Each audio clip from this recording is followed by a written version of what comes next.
Assalamualaikum warahmatullahi wabarakatuh.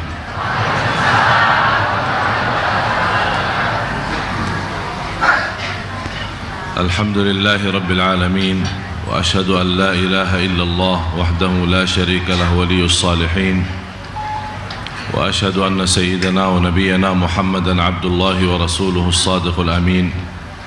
Allahumma salli wa sallim wa barik ala sayyidina Muhammad wa ala alihi wa sahbihi wa man tabi'ahum bi ihsanin ila yaumiddin. Subhanaka la ilma lana illa ma 'allamtana innaka antal alimul hakim. Maha suci Allah, saya tidak memiliki ilmu apa-apa, hanya saja apa yang diberikan oleh Allah subhanahu wa ta'ala. Alhamdulillah wa syukurillah. Para jamaah sekalian yang dimuliakan Allah subhanahu wa ta'ala, alhamdulillah atas izin Allah subhanahu wa ta'ala kita masih punya kesempatan umur untuk mengisi kebaikan, untuk menambah iman dan menambah amal saleh. Karena inti daripada hidup kita lillahi ta'ala, yang kita sama-sama membaca dalam iftitah kita, qul inna salati wa nusuki wa mahyaya wa mamati lillahi rabbil alamin. Ini sebuah ayat yang kita hampir setiap salat membaca dalam iftitah kita doa ini. Tapi kenapa dalam kehidupan kita banyak bertantangan, banyak yang merasa gelisah, banyak yang merasa stres, banyak yang merasa tidak pernah terlepas dari ujian. Malah ada orang bertanya, kenapa saya diuji Allah Subhanahu wa ta'ala? Dia belum tahu di sini kita hidup di dunia. Kalau tidak ada ujian, itu namanya surga. Yang membuat kita boleh tahan ujian dan menghadapi cobaan itu adalah kita ingat semua tidak ada yang merugi di hadapan Allah selama kita ikhlas dan sabar.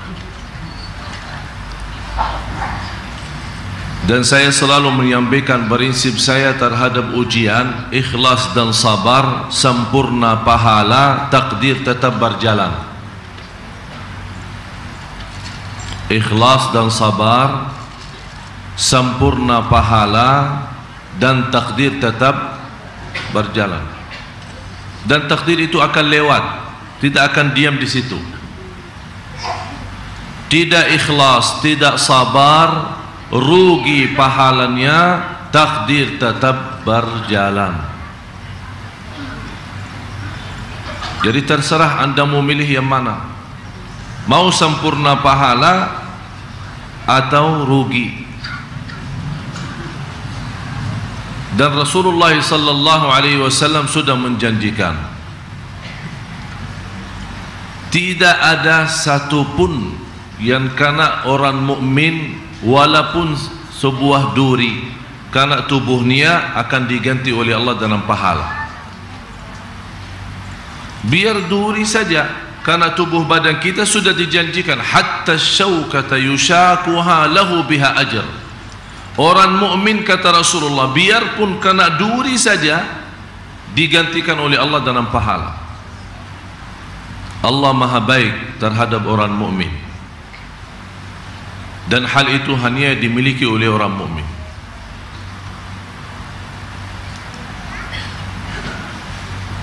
Hari ini sehat, besok sakit. Hari ini lancar, besok macet. Hari ini kaya, besok miskin. Kenapa ada selalu perubahan? Jangan anda nyangka orang yang terkaya tidak diuji. Justru kekayaannya itu ujian. Orang miskin juga diuji, Tapi bukan diuji dari sisi harta, tapi diuji dari sisi kemiskinan. Orang sehat pun yang tidak pernah sakit itu ujian. Kalau dia sadari nikmat sehat bisa menjadi ujian itu, artinya dia selalu ingat syukur kepada Allah Subhanahu wa taala, dan dia menggunakan nikmat mendekatkan diri kepada Allah. Dia begitu lupa syukur, berarti ujian, menjadi fitnah nikmat sehat. Oleh karena itu orang salih pintar membedakan antara nikmat sama ujian. Orang salih sangat pintar. Kenapa mereka sangat pintar? Karena setiap nikmat yang dia terima dianggap ujian, dan setiap ujian yang dia hadapi dianggap nikmat. Itu orang saleh. Malah kita bertanya, kenapa saya diuji Allah? Orang yang berkeluarga stres, yang belum berjodoh stres, orang punya keturunan stres, belum punya keturunan, terus mau apa manusia? Manusia masing-masing tidak senang dalam keadaannya. Kaya stres, miskin stres, sehat stres, sakit stres, punya keturunan bermasalah terus. Malah ada yang berkata, lebih baik tak usah punya keturunan. Itu sudah tanda putus asa. Tapi begitu dia tidak punya keturunan, tolong Syekh doakan, sudah 12 tahun saya tidak punya keturunan. Saya bilang, buat apa keturunan? Dia buat senang. Begitu dapat keturunan malah tambah susah, bukan senang. Karena kita tidak bersedia dari awal. Ini masalah kalbu sebenarnya jamaah sekalian. Semua gerakan kita itu tergantung kalbu kita. Amalan manusia dua, amalan kalbu, amalan gerakan atau amalan apa namanya perbuatan. Amalan tangan, amalan kaki, mata, telinga, gerakan, salat, haji, jihad dan yang lain-lain. Tapi ini semua dasar amalan itu tergantung kalbu kita. Bagaimana posisi kalbu kita sama Allah Subhanahu wa taala. Dan seluruh ibadah karena digantungkan dalam kalbu, asal dalam hati kita harus memiliki dua hal, cinta dan jujur. Kalbu kita harus terisi cinta dan jujur. Dan ini bukan amalan di luar kalbu, malah justru dalam kalbu. Ini karena ada cinta dan jujur akan menimbulkan masalah khusyuk, masalah tenang, masalah sakinah, masalah tidak ada rasa sakit hati, tidak ada sifat hasud, tidak ada sifat iri. Ini semua dasarnya cinta dan jujur. Yang dimaksud di sini cinta, mencintai Allah dan Rasulnya atas segala sesuatu. Dan itulah yang paling berat. Kalau saya sekarang bertanya cinta Allah dan Rasulnya, semua jawabannya. Tapi perilakunya membuktikan tidak mencintai Allah dan Rasul. Orang boleh menjaga diri dari perbuatan zina, tapi dia lupa ada zina tangan. Dia berfikir adalah zina perbuatan dosa besar, jangan mendekati atau berhubungan dengan cara yang haram, itu namanya zina.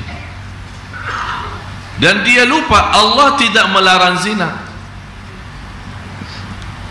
Zina boleh tidak? Zina boleh tidak? Tidak boleh. Tapi kenapa kita setiap hari berzina? Allah tidak melarang perbuatan zina, tapi Allah melarang jangan mendekati zina. Karena jatuhnya perbuatan zina itu ada proses. Dia tidak mungkin tiba-tiba orang mau laku zina. Ada langkah-langkah. Itu yang dilarang oleh Allah. Mata berzina, tangan pun berzina. Paling gampang sekarang zina tangan. Tahu zina tangan apa? HP, BlackBerry, SMS. Yang saya heran,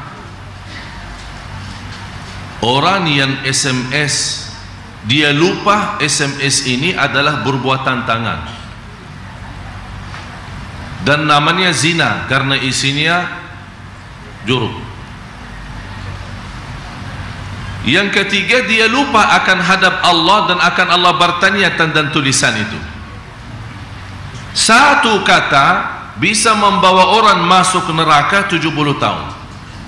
Kira-kira dalam SMS berapa kata?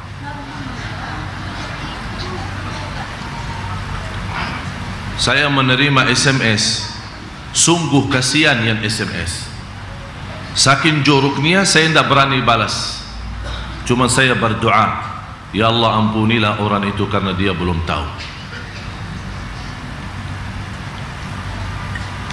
Sampai ada orang SMS ingin berhubungan zina sama saya. Coba sejauh mana orang tidak ada rasa malu. Sungguh saya nangis, dan saya tidak balas sama sekali, hanya berdoa kepada Allah, ya Allah ampunilah orang itu karena dia belum tahu. Itulah yang kita perlu sadari. Zina kita kadang menjaga diri, fantas ibadah kita banyak bermasalah. Padahal saya yakin Bapak Ibu sedekah setiap hari, salat tahajud tidak pernah tertinggal, puasa Senin Kamis apalagi, silaturrahim, baik hati, lembut, tawadu, berbuat baik sama semua orang, suka memaafkan orang. Biarpun orang sengaja salah sama kita, kita ikhlas duluan.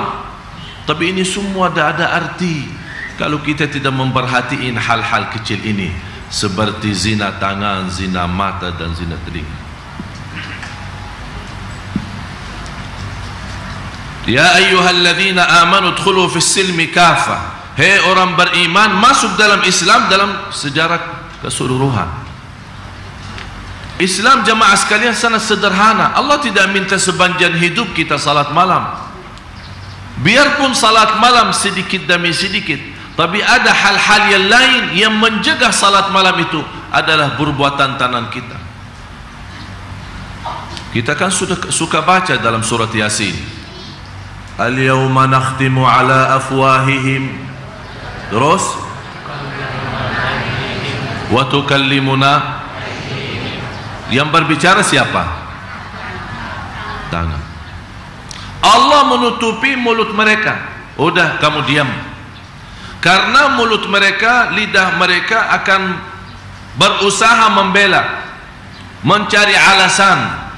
Kami tidak sengaja, kami tidak pernah berbuat, kami, begitu jawabannya mereka.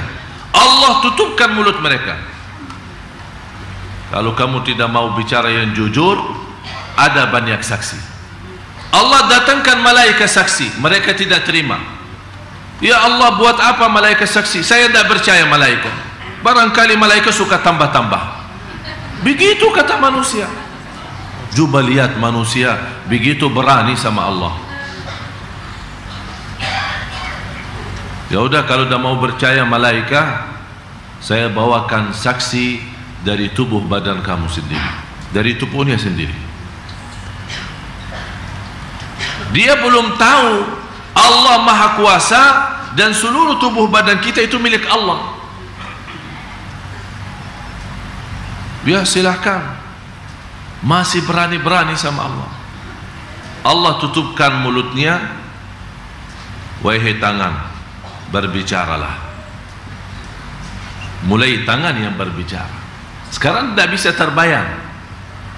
Sekarang tidak bisa terbayang.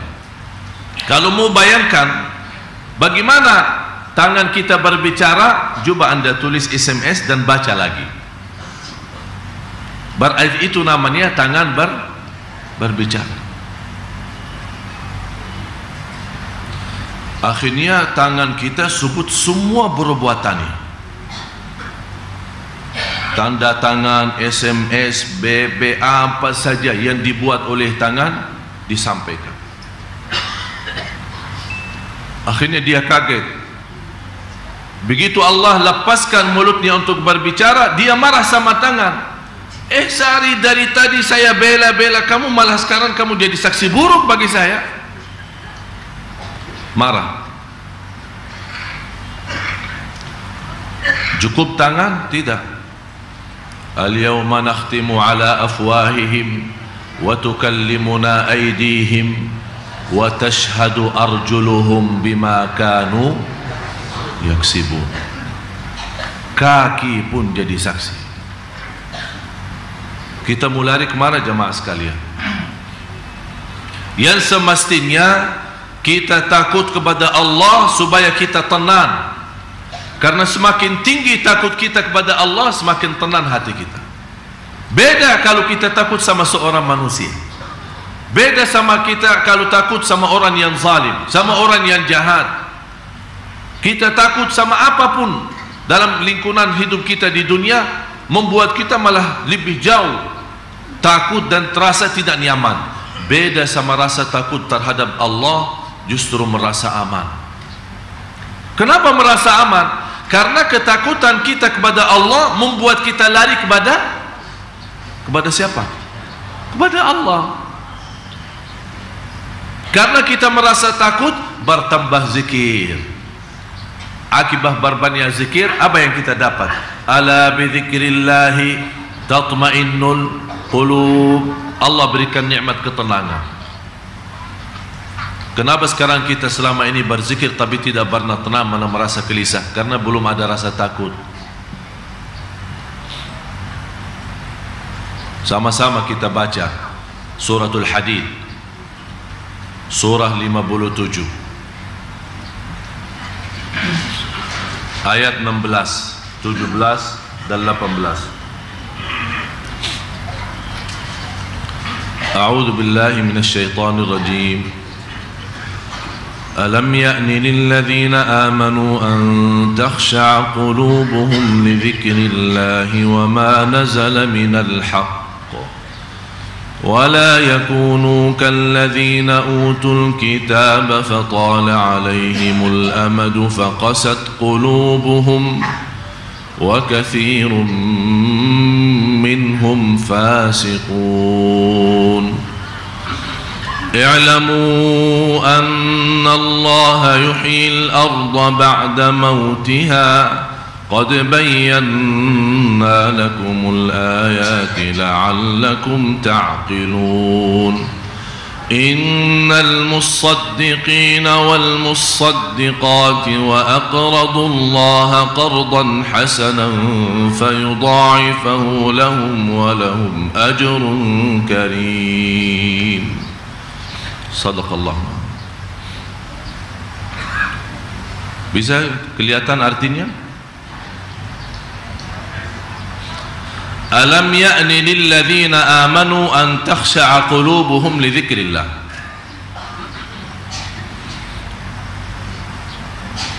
Apa belum saatnya kita mulai takut kepada Allah? Apa belum saatnya sekarang kita mulai merasa khusyuk, merasa malu sama Allah dan terhadap Allah Subhanahu wa taala? Di sini Allah bertanya sama kita, tapi pertanyaan itu Allah mengingkari perbuatan kita.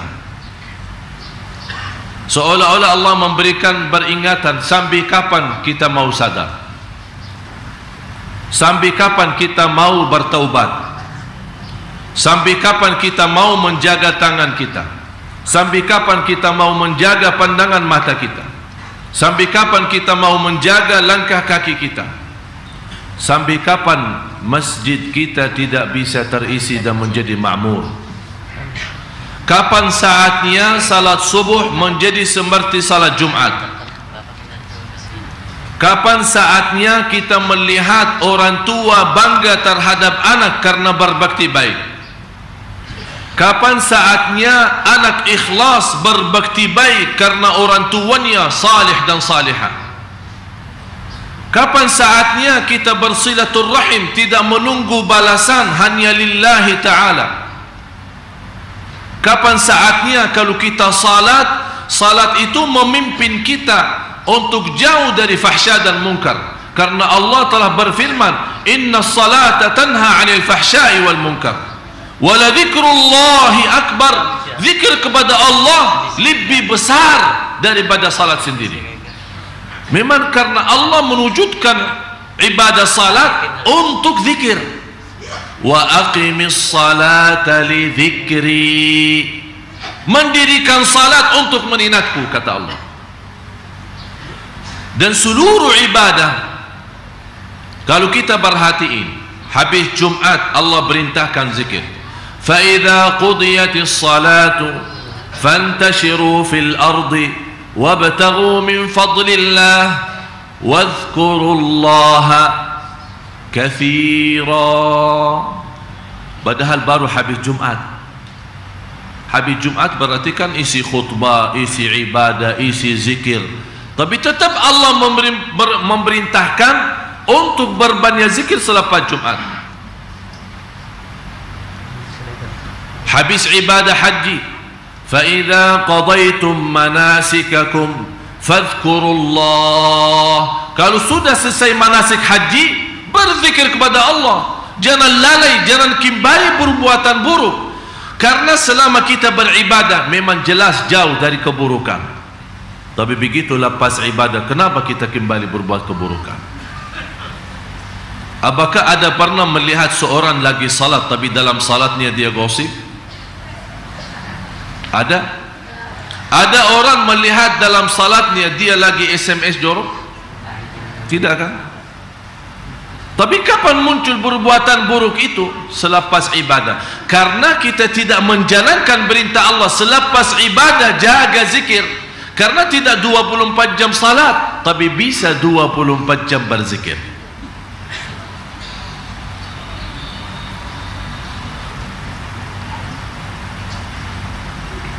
Subhanallah. Jamaah sekalian,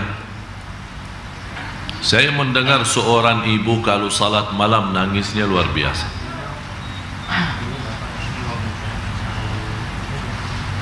Sambil dia menceritakan dan sambil dia curhat, nangisnya sampai dia merasa sejadahnya sudah basah. Tapi datang dia curhat sama saya, bagaimana jalan keluar dari permasalahan. Saya berkata subhanallah, kalau memang ibu titisan air mata lillahi ta'ala ikhlas, tidak akan perlu curhat kepada siapa-siapa. Innama ashku bathi wa huzni ilallah. Kalau kita sudah menadu kepada Allah, jangan lari kemana-mana.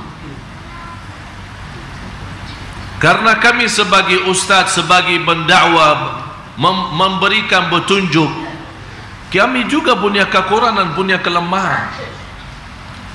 Paling kami mampu, sangat terbatas kemampuan kami membantu mengarahkan supaya tidak salah jalan. Lewat konsultasi, lewat perbicaraan, komunikasi, lewat mengarahkan petunjuk. Supaya apa? Supaya jangan sampai ada di antara bapa ibu yang sudah putus asa daripada ulama atau para ustaz, dan akhirnya dia melarikan diri kepada dukun dan sihir. Oleh karena itu terpaksa kami memberikan kesempatan. Orang mau curhat silahkan, orang mau berkomunikasi silahkan, orang mau konsultasi silahkan. Apa yang kami mampu bantu insya-Allah. Tapi tetap saya mengarahkan semua kembali kepada Allah. Gantungkan kalbu kita kepada Allah, tawakal kepada Allah. Dan itu yang menjadi bahasan saya insya-Allah hari Rabu besok. 10 kunci menhayati Al-Quran. InsyaAllah Bapak Ibu kalau sudah fahami 10 kunci, walaupun tidak bisa bahasa Arab, InsyaAllah akan nikmati bacaan Al-Quran.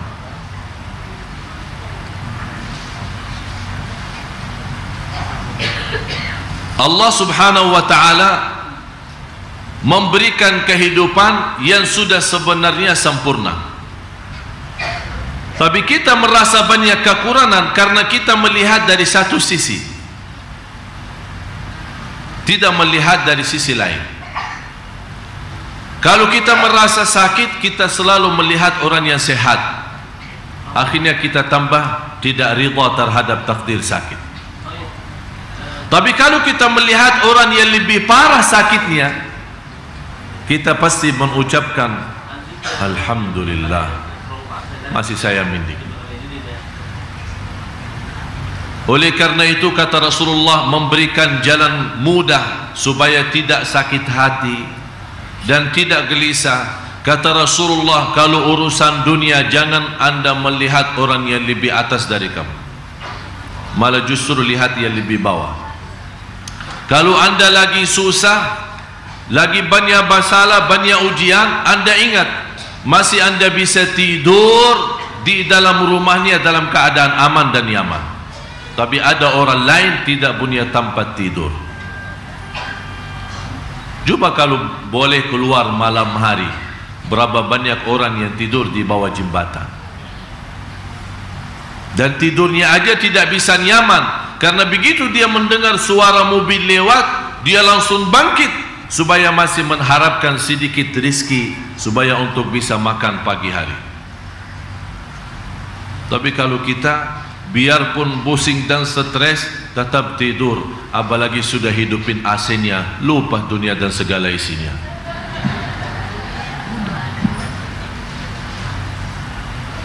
Jamaah sekalian yang dimuliakan Allah Subhanahu wa taala,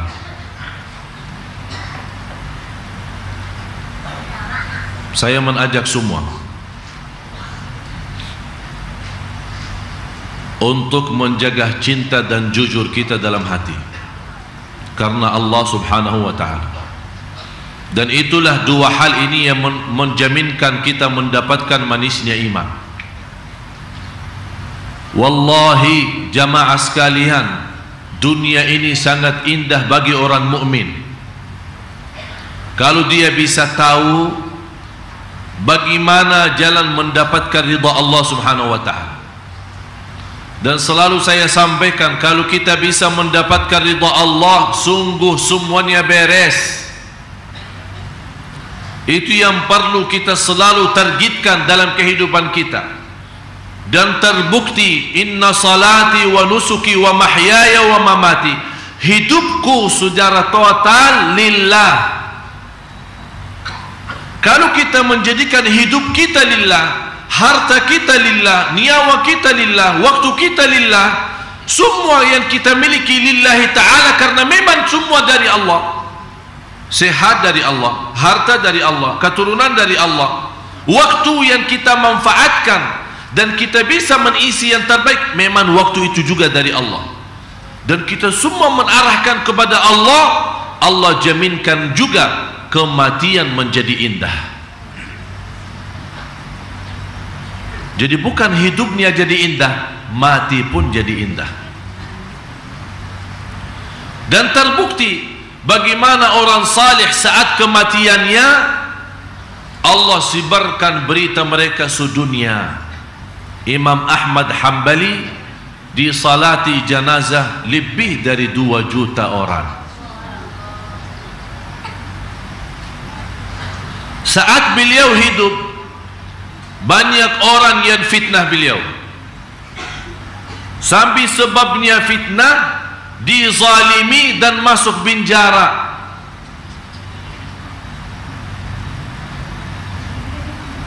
Dan dia tidak punya kesempatan menghadap khalifah supaya dia jelaskan apa sebenarnya. Tapi itulah perbuatan kezaliman. Tapi beliau tetap sabar. Padahal imam ulama besar, dia boleh berkata kepada masyarakat yang begitu antusias dan begitu mereka cinta kepada beliau, bisa merubahkan banyak hal, tapi tetap mereka memilih kesabaran dari mengajak masyarakat untuk berfitnah lagi atau membuat hal-hal yang tidak diharapkan. Apa yang terjadi? Didatangi oleh orang-orang yang benci sama dia, yang menjadi musuhnya. Kata beliau, kalau memang kamu orang ikhlas dan saleh, kenapa bisa dizalimi dan masuk penjara? Apa jawaban beliau? Kata beliau, tanda Allah terima bukan sekarang, nanti kamu lihat saat kematiannya.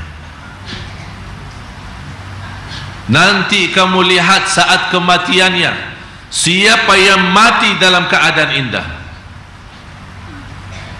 Subhanallah, apa yang terjadi? Musuhnya Imam Ahmad Hanbali saat kematian, tak ada yang urus sama sekali. Sampai anaknya pun ditinggal, dibiarkan. Akhirnya karena jenazah tidak diurus, malah keluar bau sampai orang tak tahan di rumah, dibuang di padang pasir.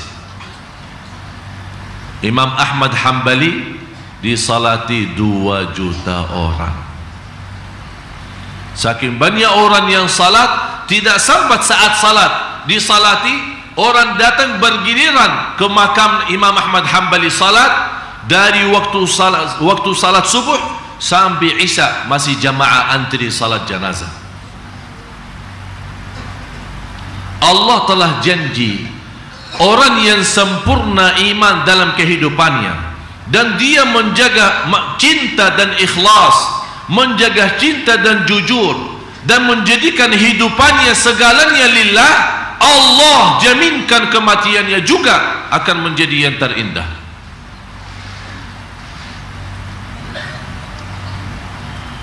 Jemaah sekalian, mesti kita ingat, semua akan kembali kepada Allah. Hari ini, besok, lusa, 1 tahun, 2 tahun, semuanya akan kembali dan akan hadap kepada Allah, dan semua akan bertanggung jawab atas perbuatannya.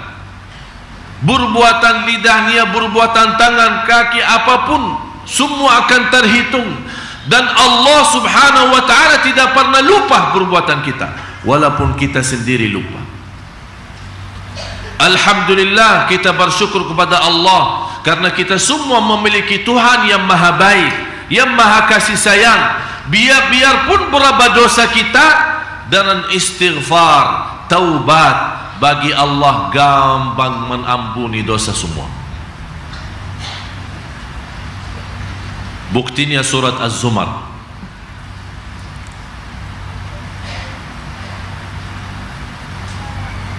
ayat 23 dan seterusnya.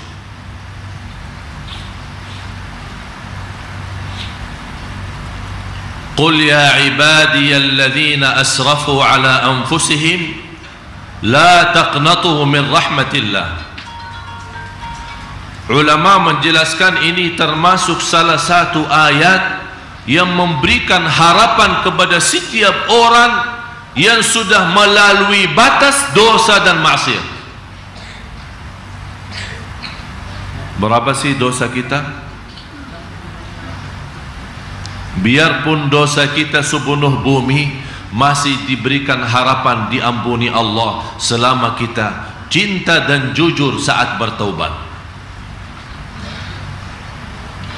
Kalau kita tidak sadar sendiri, jangan sampai Allah kirimkan ujian yang mensadarkan kita, tapi habis itu kita menghadapi kematian dalam keadaan buruk. Mesti kita mengambil pelajaran daripada orang lain, tapi jangan sampai Allah jadikan kita pelajaran bagi orang lain. Itu paling buruk. Kata ulama, hamba yang paling buruk Allah jadikan pelajaran bagi orang lain. Jadi Allah celakakan dia, Allah hina dia, Allah menjadikan dia sengsara, tersesat, tak bisa apa-apa, tapi mensadarkan orang lain. Itu paling buruk hamba seperti itu. Oleh karena itu pasti kita sadar, hati-hati dari berbuat kezaliman. Ada orang SMS, umurnya 37 tahun. Dia berkata, saya masih bertahan. Kenapa sampai saat ini saya belum berjodoh? Dia merasa tidak mau terima. Saya bertanya, coba periksa, pasti kamu punya dosa dan pernah berbuat kezaliman, dan orang itu masih mendoakan kamu supaya tidak selamat dan supaya celaka. Sebab doa orang yang dizalimi, Allah sudah berjanji akan menolong orang-orang yang dizalimi, dan janji Allah, orang yang dizalimi akan dibantu dan ditolong oleh Allah di dunia sebelum di akhirat. Allah telah bersumpah, la'ansurannaki walau ba'da hin. Jangan takut wahai orang yang dizalimi, karena sungguh akan Allah berikan pertolongannya. Tunggu saja. Habis itu dia telepon, saya angkat, dia nangis. Kata beliau, memang saya pernah memainkan salah satu perempuan, memberikan harapan, pacaran, akhirnya jatuhnya kepada zina sampai wanita itu hamil, dan dia menjanjikan akan nikah. Begitu dia sudah hamil dan menahankan kandungannya, malah dia ditinggal. Dan wanita berdoa dan dia berjanji, selama saya hidup, saya akan mendoakan kamu celaka dunia akhirat. Allah mengharamkan kezaliman atas dirinya.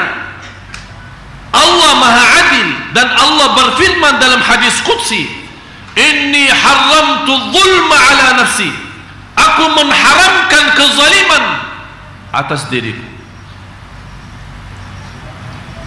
Allah sendiri mengharamkan, Allah sendiri tidak pernah menzalimi, dan malah Allah haramkan atas dirinya berbuat kezaliman. Allah yang mengharamkan atas dirinya, atas zatnya Allah untuk berbuat kezaliman. Wa ja'altuhu bainakum muharrama, dan aku menjadikan berbuat kezaliman itu haram antara kamu. Sekarang kita lihat berapa banyak kezaliman kita. Membawa berita yang tidak benar, berbuat kezaliman. Memfitnah orang, berbuat kezaliman. Ikut campur urusan rumah tangga orang, itu berbuat kezaliman. Kita menipu orang, berbuat kezaliman. Hati-hati daripada doa orang yang mazlum. Orang yang dizalimi, kalau dia angkat tangan berdoa, celaka kita dunia dan akhirat. Berapa banyak kezaliman kita. Belum lagi kezaliman terhadap diri sendiri. Faminhum zalimun li nafsi, kata Allah, yang tidak pernah kita sadari. Saat-saat kita beribadah lagi senang, begitu kita diuji Allah, malah kita berhenti ibadah dan kita berkata, kenapa Allah uji saya? Saya tidak mau salat lagi. Berarti selama kita salat bukan lillahi ta'ala, tapi karena kita mau senang hanya di dunia. Tapi kalau memang lillah, apapun keadaan yang kita hadapi, senang maupun susah, ibadah tetap terus berjalan. Itulah berbuat kezaliman. Saya heran bagaimana orang yang suka menzalimi orang lain tapi bisa tidur. Bagaimana dia bisa tidur dan Allah telah mensiapkan pasukannya untuk memberikan kecelakaan ke orang yang zalim itu. Kasihan ibadahnya, menzalimi anak buahnya, menzalimi pembantunya, menzalimi supirnya, menzalimi orang yang sekelilingnya, yang sekitarnya. Dia tidak sadar. Dia memaksimalkan, memanfaatkan tenaga mereka untuk mendapatkan kelancaran usahanya, tapi dia tidak berusaha menyempurnakan hak mereka. Itulah kezaliman yang besar. Dan itulah yang membuat kita di Indonesia menghadapi banyak masalah. Mendengar, karena demi Allah jamaah sekalian, kezaliman itu salah satu dosa besar. Sesudah dosa syirik, dosa yang sangat dibenci Allah adalah dosa kezaliman. Dan Allah sudah berjanji, kami tidak akan memberikan petunjuk kepada orang yang zalim.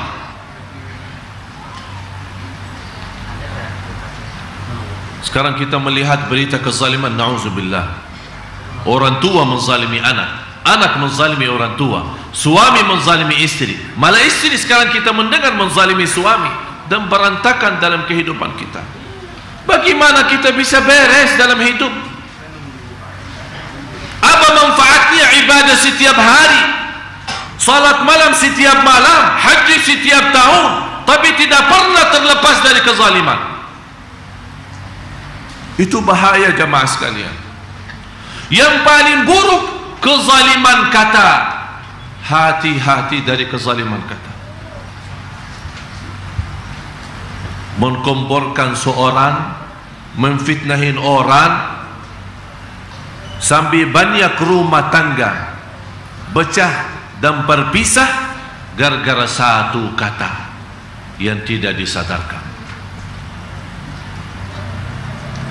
Selama mereka berpisah, sampai anaknya yang susah demi karena perpisahan orang tuanya, sebabnya satu kata membawa fitnah, Allah tidak akan melupakan hal itu. Saya bawakan satu cerita bagaimana ujung berbuat kezaliman. Itu teman saya sendiri, kuliah, dan kita tahu bagaimana di Indonesia kuliah itu bebas, istilahnya campur. Dia berpacaran sama seorang wanita. Wanita itu sudah benar-benar jatuh cinta dan mengharapkan laki ini menjadi pemimpin dan menjadi imam baginya. Apa yang terjadi? Alasannya minta izin orang tuanya mau belajar di rumahnya, mendapatkan kesempatan berdua sendirian di tempat yang sepi, di samping godaan syaitan, kelemahan iman, hawa nafsu, jatuhnya berbuat zina. Wanita itu hamil. Karena wanita bersadar dan sudah tahu perbuatan kesalahan itu, akhirnya dia terpaksa membongkarkan cerita kepada keluarganya. Tidak ada pilihan, mau lari kemana?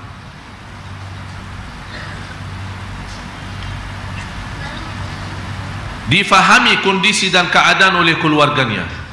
Ya syukur kadang keluarga ada yang mengerti apa yang terjadi. Tapi kadang-kadang keluarga malah menambahkan anaknya malah tambah susah. Malah ada yang keluarga mengusir anaknya dalam keadaan dia minta tolong, malah diusir. Akhirnya apa yang terjadi? Bunuh diri. Mau kemana lagi? Jadi semua kita terlibat dalam berbuat kezaliman dalam hal seperti ini. Akhirnya kakaknya wanita ini menghadap si laki-laki, dan dia tuntut, kalau memang sudah terjadi seperti ini, nikahlah sama dia, jagalah nama baik keluarga kami. Apa jawaban beliau? Saya tidak pernah ada hubungan sama adikmu, saya tidak pernah kenal dan saya tidak pernah tahu.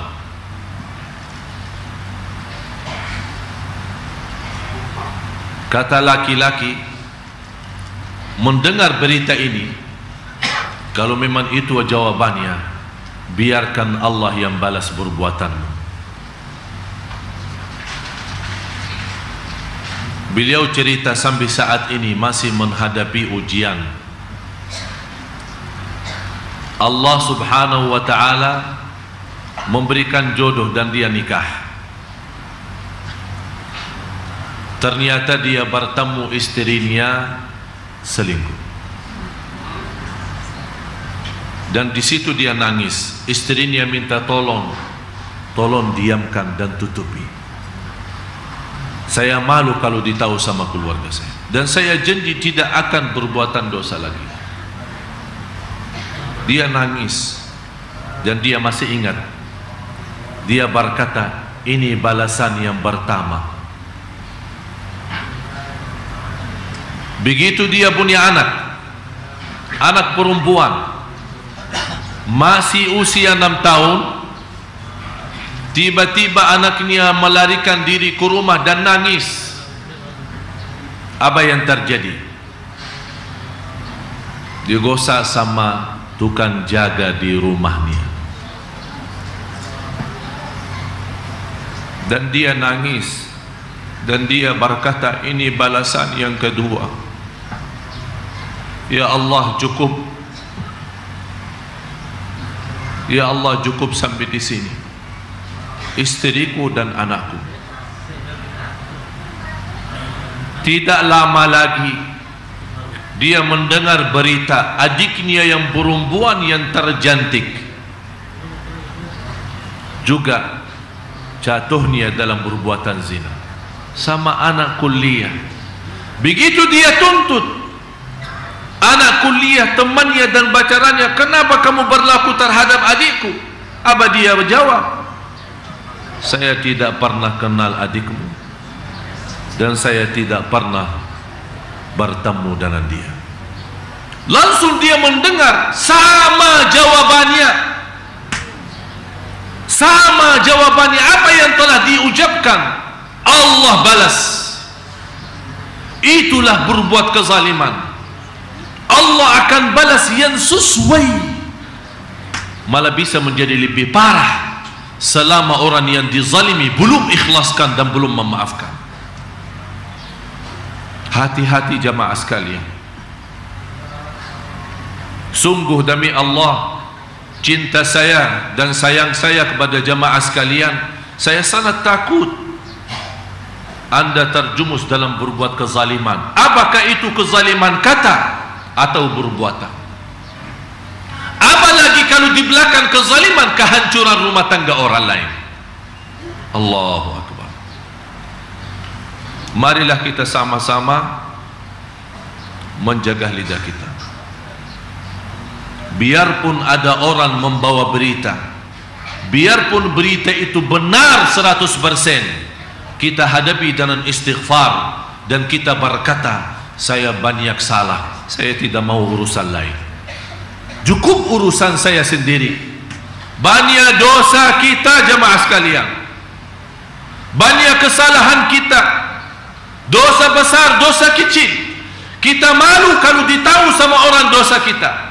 Oleh karena itu, jangan sampai Anda suka membuka kesalahan orang lain. Kalau Anda menjaga kesalahan orang lain, Allah akan menjaga kekurangan kita dan kesalahan kita. Allah tutupi. Para nabi dan rasul berdoa kepada Allah, wala tukhzini yawma yub'atsun. Ya Allah, jangan buka aibku di hadapan orang. Ini nabi doa begitu. Apalagi kita yang kita minta, ya Allah tutupi kekurangan saya, tutupi dosa saya, kelemahan saya malu ditahu sama orang. Malah kita sekarang memberanikan diri buka aib orang lain. Na'udzubillah. Itulah kezaliman. Fantas salat malam setiap malam, tapi kita tidak menikmati, tidak ada perubahan dalam kehidupan kita.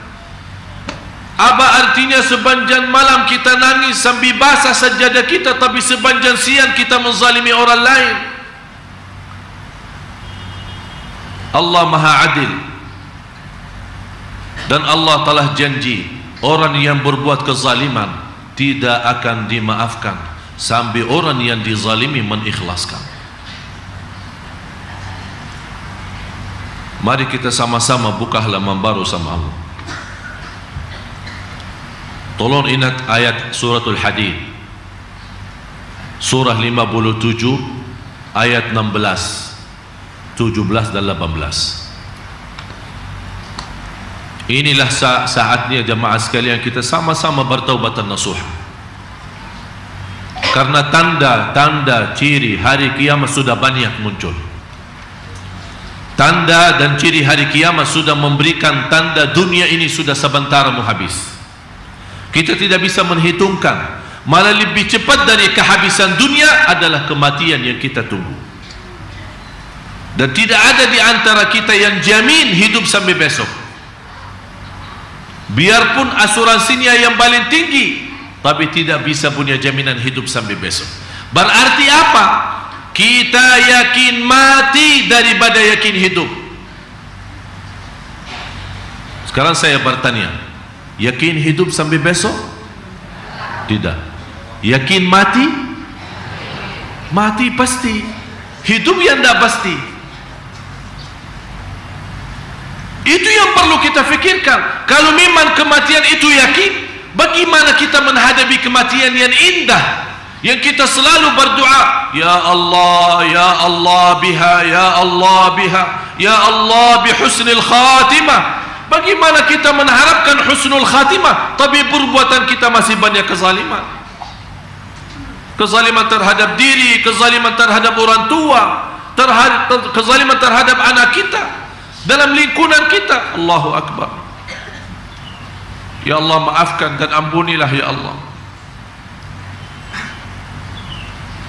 Dan di ujung ayat ini, suratul Hadid, Allah mengajak kita, inilah saatnya kita takut, inilah saatnya kita sadar, inilah saatnya kita bertaubat. Karena Allah subhanahu wa ta'ala yang memiliki dunia dan segala isinya, yang menghidupkan dan mematikan. Ini semua tanda kebesaran Allah bagi orang yang berakal, yang berfikir. Dan di ujung ayat ini Allah subhanahu wa ta'ala memberikan solusi jalan keluar, membantu kesadaran kita. Di firman Allah subhanahu wa ta'ala ayat 18, innal musaddiqina wal musaddiqat. Yang menarik saya dalam ayat ini, innal musaddiqina, Allah bawakan dengan kata tasdid, orang yang selalu bersedekah. Dan Allah sebutkan dua, musaddiqin wal musaddiqat, laki-laki dan perempuan. Dan biasa kalau Allah sebutkan soal sedekah, Allah bicara umum, tidak pernah membedakan laki sama perempuan. Wa mimma razaqnahum yunfiqun, sebagian dari rezeki mereka menginfakkan. Tapi Allah tidak sebut laki perempuan.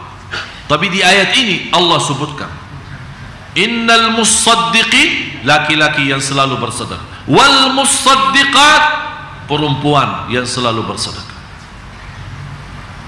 Apa yang dijanjikan oleh Allah subhanahu wa ta'ala? Bukan hanya Allah akan melipat ganda fayudha'ifahu lahum, tapi lebih daripada itu, walahum ajrun karim, akan Allah berikan pahala yang amat mulia. Kata ulama, ini salah satu amalan yang istimewa. Allah bukan hanya melipat ganda apa yang kita sedekahkan, tapi Allah juga memberikan pahala yang amat mulia. Nanti kita tahu di hari kiamat. Menuju kepada hati yang khusyuk, menuju kepada perubahan yang insya Allah sisa umur kita lebih baik. Apa itu sisa umur kita? 1 hari, 1 bulan, 1 tahun. Kita sama-sama berdoa, mudah-mudahan sisa umur berapapun insya Allah lebih baik daripada yang sudah lalu. Dalam segala hal, lahir batin, perbuatan pagi siang malam, dimanapun berada, selalu kita menjadi orang yang terbaik di sisi Allah subhanahu wa ta'ala. Kalau kita sudah berusaha, sisa umur kita insya Allah lebih baik daripada yang lalu, InsyaAllah terjamin mati kita insyaAllah indah. Itulah bersabda Rasulullah sallallahu alaihi wasallam, Inna Allah idza ahabba 'abdan ista'malah. Kalau Allah mencintai seorang, akan Allah bukakan pintu taufiknya untuk beramal salih, dan di situ Allah cabut nyawanya. Allah cabut nyawanya atas amal salih. Itu namanya apa? Husnul khatimah. Indahnya demi Allah jamaah sekalian husnul khatimah. Kita tidak harap menghadapi kematian tapi susah mengucapkan kalimat syahadah.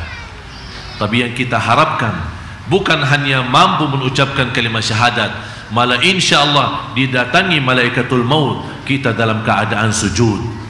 Didatangi malaikatul maut kita lagi megang Quran. Didatangi malaikatul maut kita lagi megang tasbih, berzikir kepada Allah. Itulah perbuatan yang dibangkitkan oleh Allah nanti hari kiamat. Orang yang mati dalam keadaan sujud dibangkitkan oleh Allah dalam keadaan sujud. Orang yang mati dalam keadaan baca Al-Quran dibangkitkan dia lagi baca Quran. Orang yang megang tasbih berzikir kepada Allah dibangkitkan saat dia bertasbih dan berzikir kepada Allah. Itulah namanya hidup indah dan mati indah. Saya mengajak semua jamaah termasuk saya demi perubahan. Inna Allah la yughayyiru ma biqaumin hatta yughayyiru ma bi anfusihim. Habis kita beriktikaf, sama-sama salat subuh, sama-sama salat duha, sama-sama ikuti majlis ta'lim. Itu proses ibadah yang begitu lama dan panjang.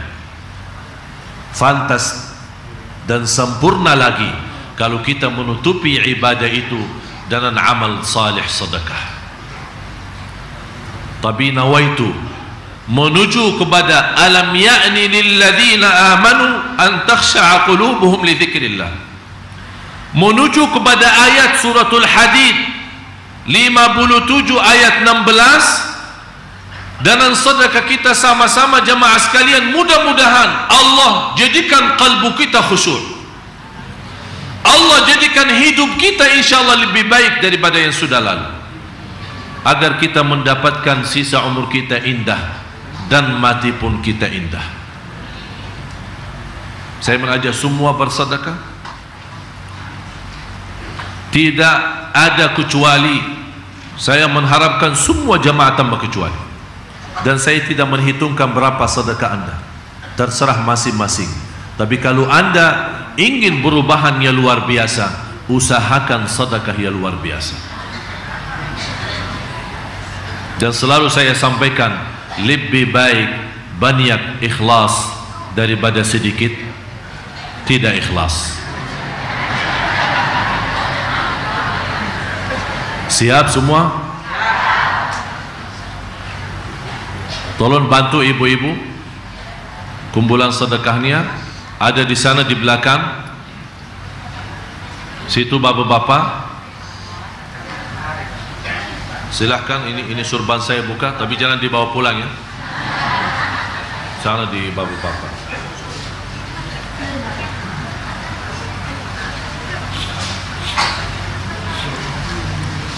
Mohon maaf bapak ibu, sekali lagi jangan lupa nawaitunya. Nawaitu menuju insyaAllah sisa umur kita jauh daripada kezaliman, supaya kita diridai Allah dalam sisa umur kita. Kita tidak tahu, bisa jadi selama ini kita belum tentu dapat ridha Allah, tapi insyaAllah sisa umur kita dalam berjuangan, mudah-mudahan kita sama-sama mendapatkan ridha Allah subhanahu wa ta'ala.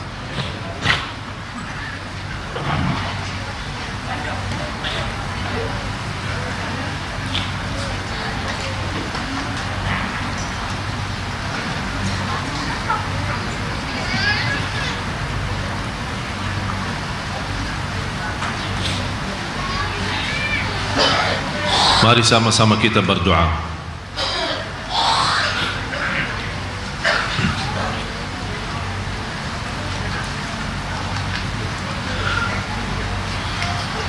Sama-sama angkat tangan. Sama-sama bukakan hati kita. Tunjukkan kemiskinan kita, kebutuhan kita dan hajat kita kepada Allah subhanahu wa ta'ala. Sama-sama kita tunduk kepala dan kita tunjukkan kefakiran kita dan keyakinan kita kepada Allah Subhanahu wa ta'ala. Mudah-mudahan dengan doa kita selepas ibadah yang sepanjang ini, selepas ibadah salat malam, subuh, duha, dan sama-sama kita belajar ilmu di kuliah duha di pagi hari ini, mudah-mudahan Allah Subhanahu wa ta'ala maha mendengar doa kita, dan mudah-mudahan Allah maha menijabah doa kita semua. Bismillahirrahmanirrahim. Alhamdulillahi Rabbil Alamin, hamdan syakirin, hamdan na'imin, hamdan kathiran tayyiban mubarakan fihi, mubarakan alaihi kama yuhibbu Rabbuna wa yarda. Allahumma salli ala Sayyidina Muhammad wa ala ali Sayyidina Muhammad fil awwalin wa fil akhirin wa fi kulli waqtin wa hin wa fil mala'il a'la ila yaumiddin. Allahumma hdina ila siratikal mustaqim. Ya Allah, ya Tuhan kami, berikan kepada kami petunjuk kepada jalan yang lurus. Jadikan sisa umur kami lebih baik daripada yang sudah lalu. Berapapun ya Allah sisa umur kami mohon menjadikan sisa umur kami yang terindah, supaya sisa hidup kami menjadi hidup yang indah dan menghadapi kematian yang indah. Ya Allah, ya Arhamar Rahimin, kami menghadapi banyak cobaan.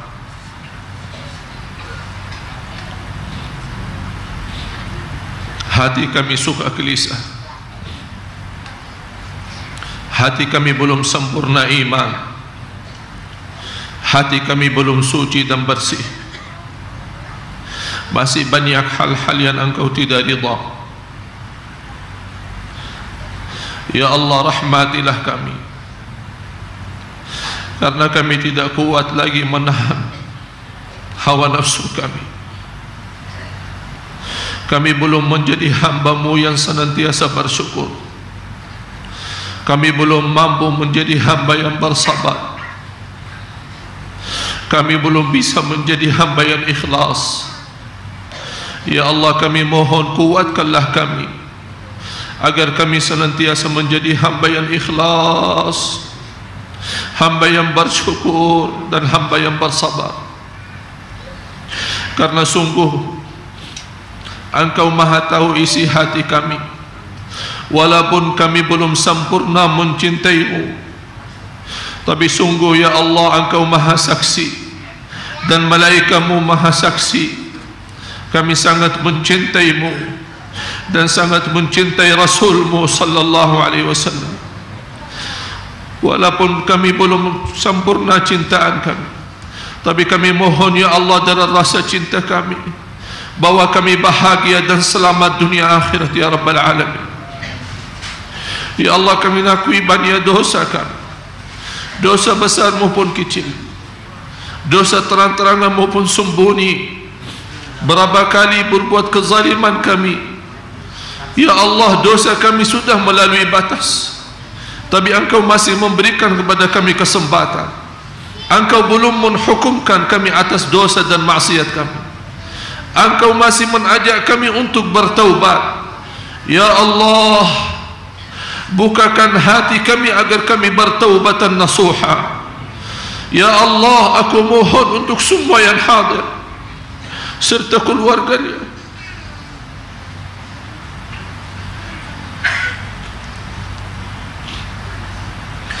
ya Allah, aku mohon untuk semua yang hadir serta keluarganya, ampuni segala dosanya ya Allah, dosa lahir, dosa batin.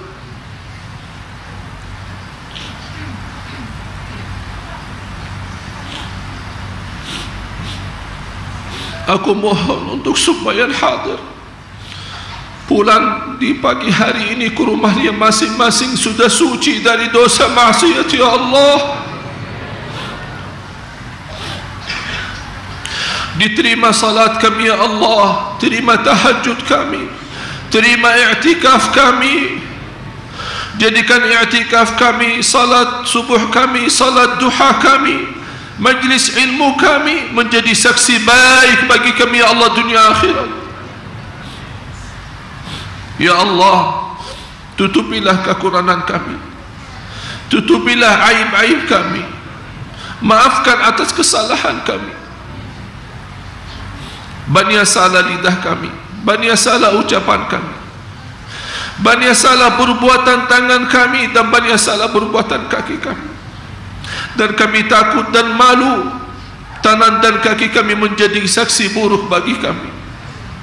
Ya Allah, sucikan ya Allah seluruh tubuh badan kami ya Allah, agar kami menghadap-Mu dalam keadaan suci ya Allah. Ya Allah ya Arhamar Rahimin, ya Allah, bagaimana Engkau menutupkan dosa kami saat berdosa? Kami mohon saat kami bertaubat diampuni segala kesalahan kami birahmatika ya Arhamar Rahimin. Ya Allah, kami memerlukan pimpinan-Mu ya Allah. Pimpinlah kami dalam sisa umur hidup kami, pimpinlah kami dalam rumah tangga kami, pimpinlah kami dalam berjuang dalam dunia ini, pimpinlah kami dalam ibadah, pimpinlah kami ya Allah dalam segala beramal salih. Ya Allah, pimpinlah kami dalam hidup dan mati kami ya Allah. Rahmatilah kami, karena kami sebagai hamba-Mu sangat membutuh rahmat-Mu ya Allah. Kami hamba-Mu yang lemah dan miskin, tidak terlepas dari rahmat dan pertolongan-Mu ya Allah. Ampuni orang tua kami, sayangi orang tua kami.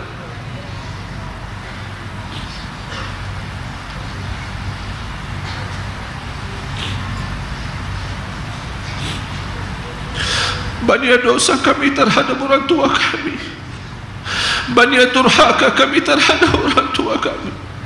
Kami tidak mampu membalas dan tidak akan mampu membalas kebaikan kedua orang tua kami. Ya Allah, kami serahkan kepada Engkau, jadikan orang tua kami mulia di sisi-Mu dunia akhirat ya Allah.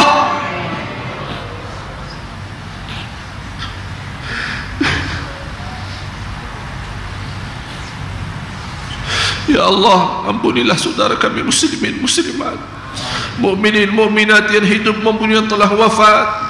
Ya Allah, Engkau Maha tahu isi hati kami semua, Engkau Maha tahu hajat kami. Ya Allah, aku mohon dalam nama-Mu yang agung dan mulia, Ya Hayyu Ya Qayyum, Ya Hayyu Ya Qayyum, Ya Allah, Ya Man Lakal Asma'ul Husna Was Sifatul Ula. Aku mohon ya Allah, penuhi segala hajat jamaah sekalian ya Allah, hajat lahir, hajat batin, hajat dunia, hajat akhirat ya Allah ya Rabbal Alamin. Ya Allah, pimpinlah negara kami Indonesia, Indonesia yang kami cintai ya Allah, lagi menghadapi banyak ujian. Ya Allah, angkat segala ujian dan cubaan Indonesia ya Allah. Jadikan negara Indonesia baldatun tayyibatun wa rabbun ghafur. Ya Allah, bukakan hati pemimpin kami di Indonesia menjadi pemimpin yang takwa, pemimpin yang adil, pemimpin yang ikhlas, pemimpin yang jujur dan amanat ya Rabbal Alamin. Jauhkan ya Allah kami, dan jauhkanlah negara kami dari segala bala dan musibah ya Rabbal Alamin. Lindungilah keluarga dan anak cucu kami, anak cucu kami ya Allah. Banyak kejahatan dunia, banyak kejahatan manusia, dan kami sangat mengkhawatirkan anak kami ya Allah terjumus dalam kezaliman dan terjumus dalam kejahatan. Ya Allah, jadikan anak dan cucu kami salih salihah ya Allah. Anak cucu kami ya Allah selamat bahagia dunia akhirat. Anak cucu kami penghafal Al-Quran, anak cucu kami jauh dari segala godaan. Anak cucu kami ya Allah dalam lindungan-Mu ya Arhamar Rahimin. Ya Allah, berikan kepada anak dan cucu kami agar anak cucu kami menjadi anak yang berbakti, cucu yang berbakti, yang senantiasa mereka berjuang untuk menjaga nama baik keluarga kami ya Rabbal Alamin. Rabbana taqabbal minna innaka antas samiul alim. Ya Allah, inilah permohonan kami. Engkau pernah perintah di dalam kitab-Mu, ud'uni astajib lakum, berdoalah kepadaku, aku akan menerima doamu. Inilah firman-Mu dalam Al-Quran, dan inilah doa kami sesuai firman-Mu ya Allah. Ya Allah, inilah permohonan kami sesuai perintah-Mu ya Allah. Kami mohon diijabah sesuai janjian-Mu, kami mohon diterima sesuai janjian-Mu, karena sungguh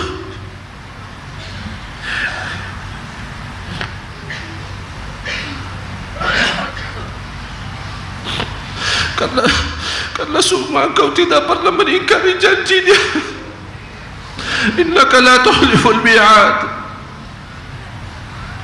Rabbana atina fid dunya hasanah wa fil akhirati hasanah wa qina adzaban nar.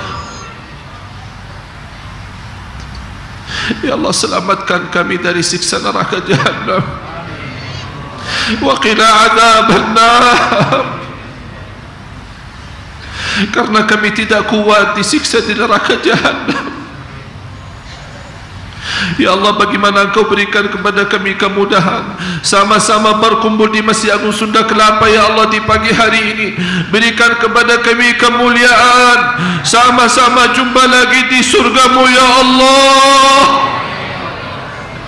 di surga-Mu ya Allah, bersama Nabi Muhammad serta orang tua kami dan keluarga kami yang kami cintai ya Rabbal Alamin. بفضل سبحان ربك رب العزة عما يصفون وسلام على المرسلين والحمد لله رب العالمين.